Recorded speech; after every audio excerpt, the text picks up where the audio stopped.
আসসালামু আলাইকুম। আশা করি সবাই ভালো আছেন, আমরাও ভালো আছি। মিঠু কিচেনে আবার একটি নতুন রেসিপি নিয়ে চলে আসলাম। এখন সকাল 7টা। তো আজকে আমি সকালবেলা কি নাস্তাটা খাবো সেটাই আপনাদের সাথে শেয়ার করছি। তো এখানে আমি 1 কাপ ময়দা নিয়েছি, 2টি পেঁয়াজ কুচি করে কেটে নিয়েছি, 4টি কাঁচামরিচ, ঝাল আপনারা যতটুকু খান স্বাদ অনুযায়ী দিবেন, আর কিছুটা ধনিয়া পাতা, আর লাগছে স্বাদ অনুযায়ী লবণ। তো এই 1 কাপ ময়দা দিয়ে, এই উপকরণ দিয়েই কিন্তু আমাদের সকালের নাস্তাটা হয়ে যাবে। যেহেতু আমরা মানুষ কম, যারা বেশি মানুষ তারা একটু বেশি করে ময়দাটা নেবেন, আর আপনারা চাইলে আটা দিয়েও করতে পারেন। তো কি কি উপকরণ লাগবে দেখিয়ে দিলাম। তো প্রথমে আমি এখানে একটি বাটি নিব, বাটির ভিতরে প্রথমে দিয়ে দিব ময়দা। তো ময়দাটা দিয়ে দিলাম। এখন আমরা দিয়ে দিব স্বাদ অনুযায়ী লবণ। লবণটা আমি 1 টেবিল চামচ নিয়েছি, আমার চামচটা ছোট সেটা দেখতেই পাচ্ছেন। যেহেতু আমার ময়দাটা কম, 1 কাপ দিয়ে তৈরি করে দেখাচ্ছি। আপনারা মানুষ বেশি হলে 2 কাপ নিয়ে নেবেন। আর ময়দা আটা ঘরে যেটা থাকে সেটা দিয়েই তৈরি করে নিতে পারেন এই মজাদার সকালের নাস্তা। তো এখন কাঁচামরিচ পেঁয়াজটাও দিয়ে দিলাম, দিয়ে তারপরে এখন আমি নর্মাল পানি দিব, কোনো গরম পানি না।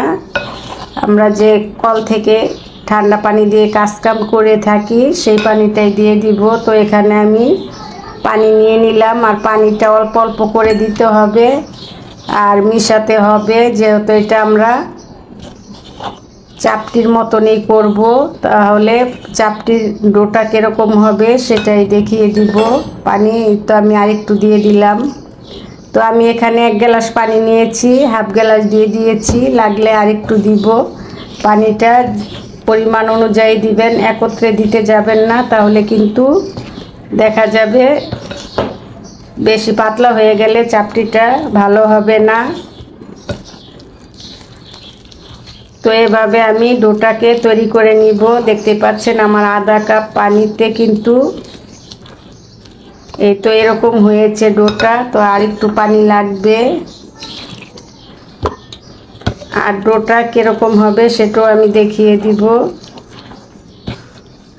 তো এভাবে আপনারা ডোটাকে মাখিয়ে নেবেন।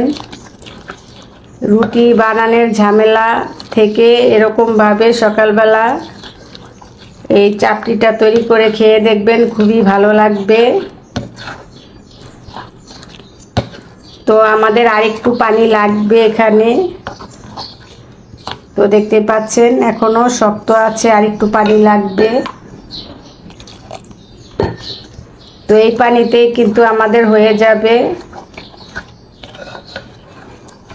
তো এভাবে আমি একটা ডো তৈরি করে নিচ্ছি, আর আমি এখন একটি চামচ দিয়েও আপনাদেরকে উঠিয়ে দেখাবো ডোটা চাপটির জন্য কেমন হবে। তো দেখতেই পাচ্ছেন ডোটা কিন্তু কমপ্লিট হয়ে গিয়েছে। তো এখন আমি এখানে একটি চামচ নিলাম। তো এই তো দেখুন, এই তো এরকম হবে,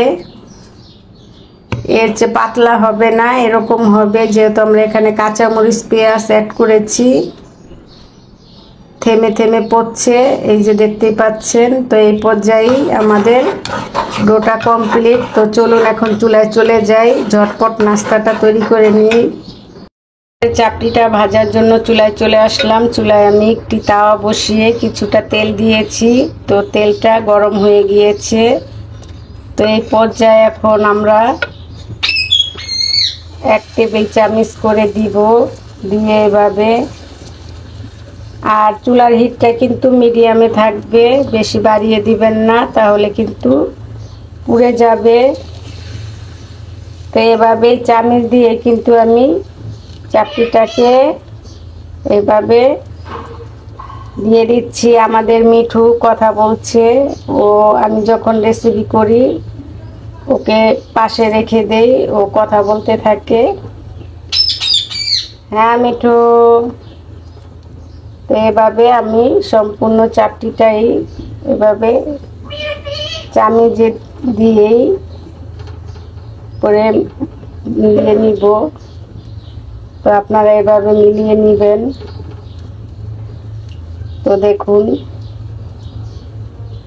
এখন একটু হয়ে গেলে আমরা উঠিয়ে দিব। তো এভাবে আপনারা সকালবেলা রুটি বানানোর ঝামেলা থেকে চাপটিটা বানিয়ে খেয়ে নেবেন। তো এখন একটু হলেই উল্টিয়ে দিব। হ্যাঁ মিঠু, তো দেখতেই পাচ্ছেন। আর নিচে একটু তেল ব্রাশ করে দিবেন, তাহলে লেগে যাবে না।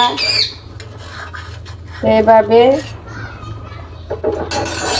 আর একটু হলে উল্টিয়ে নিব। তো আমাদের চাপড়িটা কিন্তু হয়ে গিয়েছে, এখন আমি উল্টিয়ে দিলাম। তো দেখুন নিচটাও কিন্তু পুড়ে যায়নি। তো আপনারা একটু কমিয়ে দিবেন, তাহলে কিন্তু এরকম হবে। আর পুড়ে গেলে কিন্তু খেতে মজা লাগে না। তো এখন এই সাইডটা হলে আমরা নামিয়ে আবার আরেকটি দিয়ে দিব। আর আমাদের এই সকালের নাস্তাটা কেমন হলো অবশ্যই কমেন্ট করে জানাবেন, কোত্থেকে ভিডিওটা দেখছেন। তো আমরা যে উল্টিয়ে দিয়েছিলাম, তো এখন হয়ে গিয়েছে, এখন নামিয়ে নিব। আর বাকি চাপটিগুলো এভাবে ভেজে নিব। তো কিভাবে ভাজলাম সেটাও দেখিয়ে দিলাম। তো দেখুন কোনো পুড়েও যায়নি। তো এখন আমি সম্পূর্ণ চাপটি এভাবে ভেজে নিচ্ছি। চুলা থেকে নামিয়ে সম্পূর্ণ চাপটিগুলোই ভেজে নিয়েছি। দেখতে পাচ্ছেন কতটা লোভনীয় হয়েছে। তো এভাবে আপনারা রুটি বানানোর ঝামেলা ছাড়াই এভাবে কাঁচামরিচ, পেঁয়াজ, ধনেপাতা দিয়ে তৈরি করে নিতে পারেন এই সুস্বাদু মজাদার চাপটি। তো এখন আমি সকালের নাস্তা করে নিব। তো আপনারাও এভাবে নাস্তাটা তৈরি করে নেবেন। আর আমাদের এই রেসিপিটা যদি ভালো লেগে থাকে অবশ্যই একটি লাইক দিয়ে দিবেন, সাবস্ক্রাইব করবেন, চ্যানেলের পাশেই থাকবেন। আল্লাহ হাফেজ।